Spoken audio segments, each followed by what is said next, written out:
Afisa mkuu wa wilaya tumesema tutabeba hizi gharama. Kwa hiyo usije ukasoma ukasema bure. Kuna watu wamebeba hizi gharama. Kwa hiyo mjitume. Sawa ndugu zangu? Leo tutafanikiwa watu kusajiliwa wanafunzi zaidi ya 140. Lengo tufike karibuni 800. Wote hao mkachukua mafunzo, mkaelewa na mkafanya mitihani mkafaulu. Yaani kwetu sisi itakuwa ndio mafanikio makubwa. Lakini itakuwa aibu miongoni mwenu watu wengi wafeli. Tafsiri yake itakuwa tumepata hasara ya muda, pia tumepata hasara ya fedha.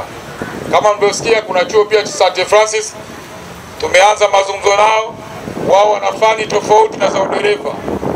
Kwa hiyo tuko katika mchakato wa mazungumzo tuweze kuona tunapataje tena nafasi 153 ili tuweze kufundishana kazi na hatimaye jimbo letu la Ukonga liwe mfano katika majimbo ya Dar es Salaam, lakini Mungu akipenda liwe mfano katika nchi yetu nzima kwa ujumla.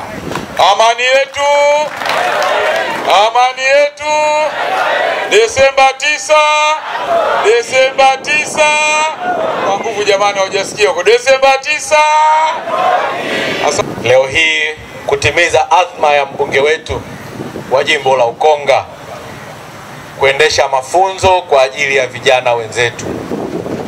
Na kila sababu ya kumshukuru Mungu sana kwa neema hiyo ambayo ametujalia. Lakini tumie nafasi hii kumshukuru sana mheshimiwa mbunge, ndugu yangu, kwa kutualika sote kuja kwenye shughuli hii muhimu. Ni kitendo cha upendo, kitendo cha huruma, kitendo cha kushiriki pamoja na wenzake kwa kile chochote anachokipata. Si kila mmoja wetu huwa amebarikiwa kuwa na neema ya namna hiyo. Ni wachache. Nitoe pongezi na shukrani kwa mafunzo mheshimiwa mbunge ambao umeyaendesha. Umesema mwenyewe moja ya tiba ya changamoto ya ajira kwa vijana ni kuwafundisha au kuwapa ndoano waende wakavue.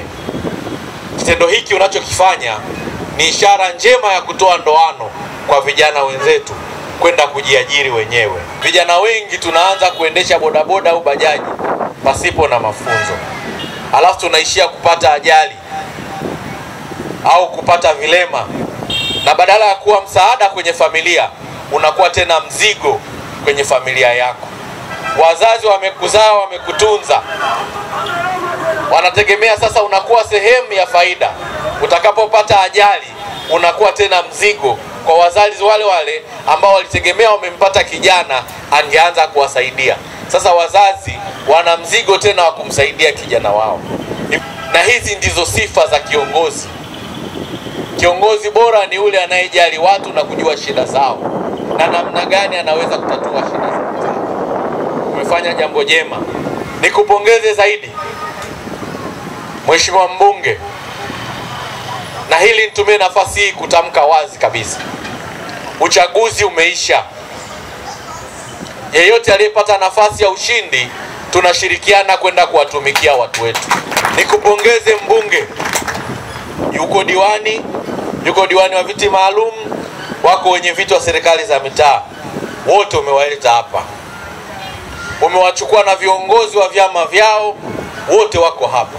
Huu ndio uongozi mzuri, uongozi shirikishi. Ni mara nyingi sisi viongozi huwa tunashindwa kuishi na mapenzi yetu na mapenzi ya jamii nyingine. Mmeenda kwenye uchaguzi, unakipenda chama chako kimeshinda, unataka uendelee hivyo hivyo. Wakati wale unawatumikia watu wasio na vyama, watu wenye matakwa na mahitaji mengine tofauti. Mungu alivyotuita hapa hakuuliza hayo wala hakuuliza chama. Alisema madereva au maafisa usafirishaji wanaotaka kupata fursa ya kujifunza, mimi nitawalipieni. Tumpigieni makofi mengi sana. Niwaombe viongozi wenzangu, waheshimiwa madiwani na mbunge, jimbo hili linahitaji ushirikiano. Watu katika jimbo hili wanataka maendeleo. Rais wetu alipokwenda kuapa, Daktari Samia Suluhu Hassan aliapa kuwatumikia Watanzania wote.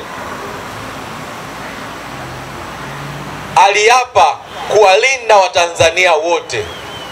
Hakuzungumzia chama chake wala hakumtaja mtu mmoja. Hiki mnachokifanya Ukonga ni watu wengine waje waige kutokea hapa Ukonga. Halmashauri yetu ya jiji la Dar es Salaam mpaka ninavyozungumza sasa ina zaidi ya bilioni 19 ambazo ni fedha za mikopo kwa vijana, wanawake na watu wenye mahitaji maalum. Ili uweze kuzipata ni lazima utaratibu fulani ufuatwe. Mmempata mbunge atakayeweza kuwasaidieni kupata hizo fedha.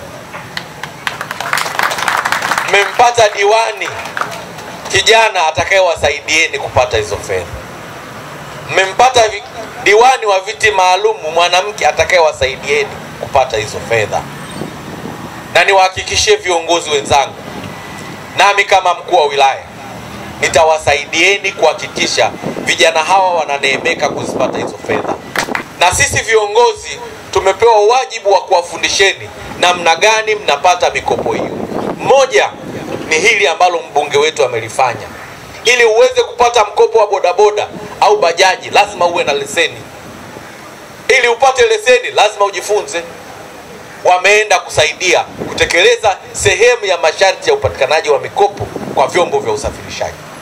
Lakini baada ya hilo, ninyi maafisa usafirishaji mnayo fursa nyingine kupitia LATRA. Mtafundishwa mtakapokuwepo. Mkiwa na umoja wenu, mkajisajili katika umoja wenu, mkawa na SACCOS, mnaweza kuwa mawakala wa LATRA. Unapokuwa wakala wa LATRA, 20% ya mapato ya LATRA yanarudi kwenye SACCOS ile ambayo ninyi ndio wamiliki.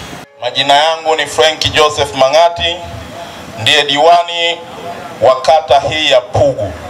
Ndugu zangu, niwaombe sana tushirikiane katika kuendeleza gurudumu la taifa letu katika kata yetu ya Pugu